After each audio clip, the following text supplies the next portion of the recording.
پروردگار عالمیان خطاب برای ما اینه میکنه که ای مسلمان، برای پروردگار نه گوشت ازی میرسه نه پوست ازی میرسه. لن ینال الله لحومها ولا دماؤها ولکن یناله التقوی منکم. ولیکن فقط اخلاص، فقط پاکی، فقط رضایت الله سبحانه و تعالی را مد نظر گرفتن، اینها برای الله وصل میشه، به الله نزدیک میشه. خون در زمین میریزه، پوست ازی در زمین قرار میگیره، گوشت ازی را خودت و فقیر و مسکین و مهمانهای تصرف میکنین. اما برای الله گردن حیوان ده الله اکبر به نام الله ذبحش بکو، به نام الله قربانی خود را انجام بده. ولیکن یک چیز دیگری عزیزان دل، در روز عید قربان مایی که قربانی میکنیم، هر کس به اندازه توان خود، درست است که گوسفند ثواب خود را داره، بز ثواب خود را، شتر ثواب خود را، گاو ثواب خود را داره. عزیزان دلم نمیشه که ثروتمند و فقیر و غریب و دارا و نادار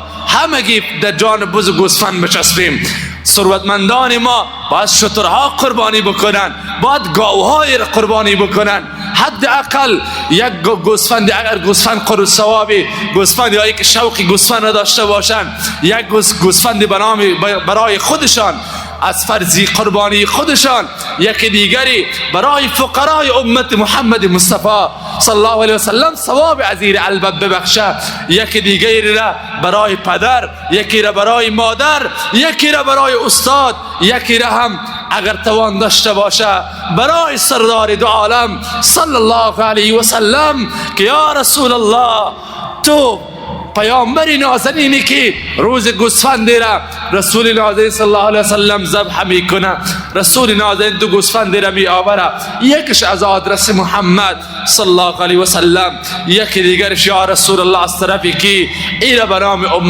به نام پروردگار و برای امتانی خود ذبح کردیم، امتانی که بعدا می آید برای من و تو رسول نازنین را قربانیش ثوابش برای من و تو رسیده، برای من و تو امت رسیده. اما بیا ناجوانی و نامردی نکن. رسول نازنینی که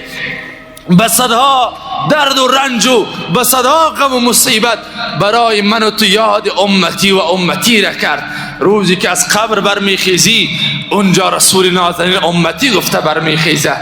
تو جانم و نفسم گفته برمیخیزی، رسول نازنین امتی گفته برمیخیزه. در میدان قیامتی که کسی که غم خارت نیست، الله سبحانه و تعالی خو مهربان ترین مهربانان، اما این طرف از بین بنده های پروردگار رسول نازنین صلی الله علیه و سلم از ریش های مبارک خاک ها را، گرد و غبار را پاک کرده، اشکها از چشمان اشکهای مبارک را از ریش ها پاک کرده،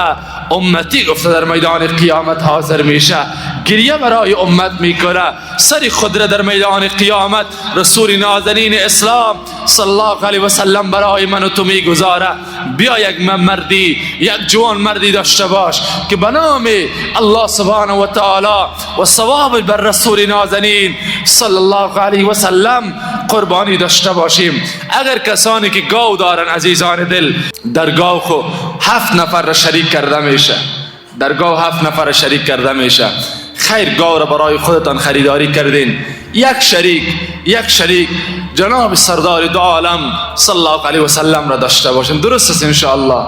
یک شریک سردار دو عالم صلی الله علیه و سلم را داشته باشین. و کسانی که البته گوسفند قربانی میکنن و توان گوسفند دیگری داره، خیر نمیگم 15 و 20 و 30 گوسفند خریداری بکو، حداقل 8000 9000 10 گوسفندی که آماده قربانی بوده باشه خریداری بکو، به نام الله سبحانه و تعالی گوشت خودت میخوری یا برای فقیر و مسکین و مظلومی توزیع میکنی، اختیارت است. اما ثواب عزیره بر سردار دو عالم صلی الله علیه و سلم